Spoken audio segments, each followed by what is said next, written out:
My powers of procrastination have doubled since we last met.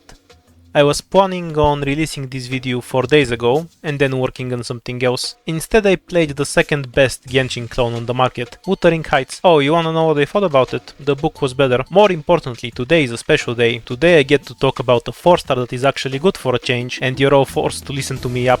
When Caper originally came out on CN, I thought she had no attack interval, but just attacked the moment she had her boomerang back. Now, that would be awesome, but it's not quite how she works. She has an attack interval of 1 second, and needs the boomerang to return. Fortunately, the attack interval can reload while the boomerang is returning, so it's barely noticeable. However, this means she is fully affected by attack speed debuffs, but struggles to receive the benefits from buffs. She can still benefit from attack speed, but only within certain tiles, and her cap is much lower than other operators. You won't notice much difference between 200 and 500 ASPD when you're messing around in IS, meaning her trait is a straight downside with no benefit. I don't like traits like that are pure demerits, because it can make for a completely useless Wutunada if there's nothing else in the operator's kit to compensate. Despite my dislike of them, they're not always a problem. Consider that Mudrock's trait cannot be healed. So what does Caper get in return for her bad trait? Well, first, the Archetype has a unique and amazing range. It's the same as anti-air snipers, but they can also attack the 3 tiles behind them. This is particularly useful on U-turns. Second, their health is a match for shotgun snipers, allowing them to absorb a lot more ranged attack than most other ranged operators. Thirdly, their attack is a lot higher than anti-air snipers,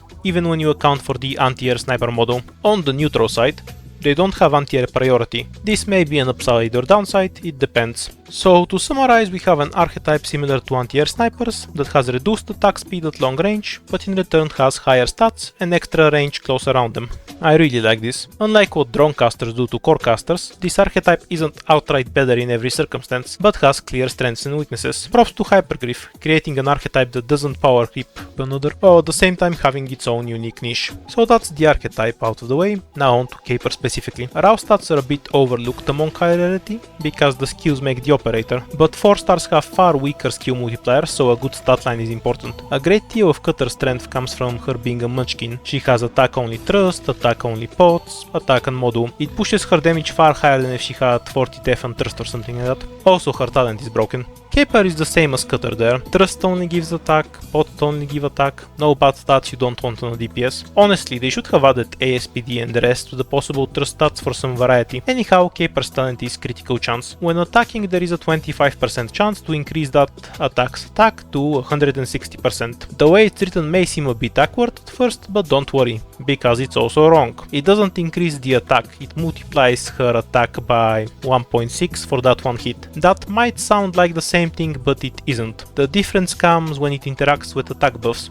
Caper's Q2 increases her attack by 60%. If her talent increased her attack as well, a crit on skill would be 1514.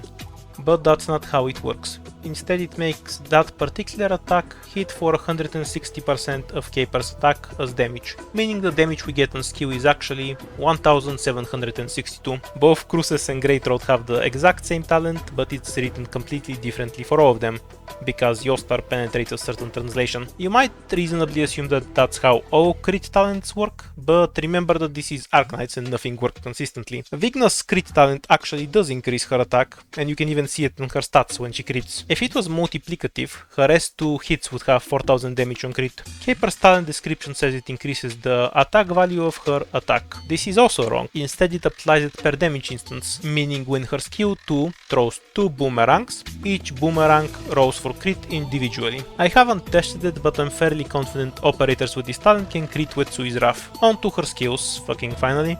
S1 is Jessica S1. I just realized that there are 4 4-stars with Jessica S1. Bingo? Fuck, that's sad. Anyhow, Jessica S1 is an okay skill on Caper. It lets her do a bit of extra damage and hit pass defense on crits, to a passable enough degree. Outside of spinach abuse in IS though, you shouldn't use this skill. Skill 2 is much stronger, 60% attack and fires 2 projectiles for 20 seconds with a 25 SP cost. This is an enormous damage buff for a 4-star. Maxed out Caper has 688 attack, multiplied by 1.6, and with 2 projectiles we get 2202 damage every attack. The skill lasts for 20 seconds, so at optimal range that's 20 attacks. And then we have the crits on top of it. So the total damage would be 40 damage instances of 1101 and 25% of them crit for 1762, totaling an average of 50,650 damage. That's some pretty good stuff. Very few 4-star operators can even compete with that. Basically just Vigna, Cutter and Totter. Now while the raw damage is insane, this skill has two major downsides that limit its power. The first one is also its strength. It fires two projectiles and their physical damage, so enemy death blocks the damage twice. I thought she would be at a disadvantage when compared to strong anti-air snipers, but Caper surprised me here. Even if we ignore her crit, it still takes almost 900 defense before May can surpass Caper's DPS. At that defense level I won't be using anti-air snipers anyway, so it's safe to say Caper is outright better than 4-star anti-air when it comes to damage, provided her target is close of course. So that begs the question, how much damage does Caper lose from distance? Well, it's not properly stated in game, it's easy enough to test. I used Caper S2 against stationary targets at various distances, and these were the numbers of S2 hits Caper got off before the skill ended. Caper S2 is 20 seconds, so in the 9 tiles around her she is limited by her attack speed, not the boomerang return. The central tiles in front of Caper that say 16 and 13 are very close to 17 and 14. If the enemy is past the center, then she would get an extra hit. That was much better than I expected. It means even a row off, Caper still gets 80% of her damage in SP recovery, so the only row you should be wary of using is the last one. The second and much greater weakness is the offensive recovery. I've mentioned before that I don't think offensive or defensive recovery are big downsides, because you can work around them. This is an exception to that. Caper takes 25 attacks to charge her skill. Now if she was a normal anti-air sniper it wouldn't be a huge downside, but this is where being a Loopshooter screws her over. When the next wave comes in she will attack them at her full range, at a reduced attack speed, so her skill will take much longer to charge than normal. For people without 4-star brain rot, 25 SP is basically nothing.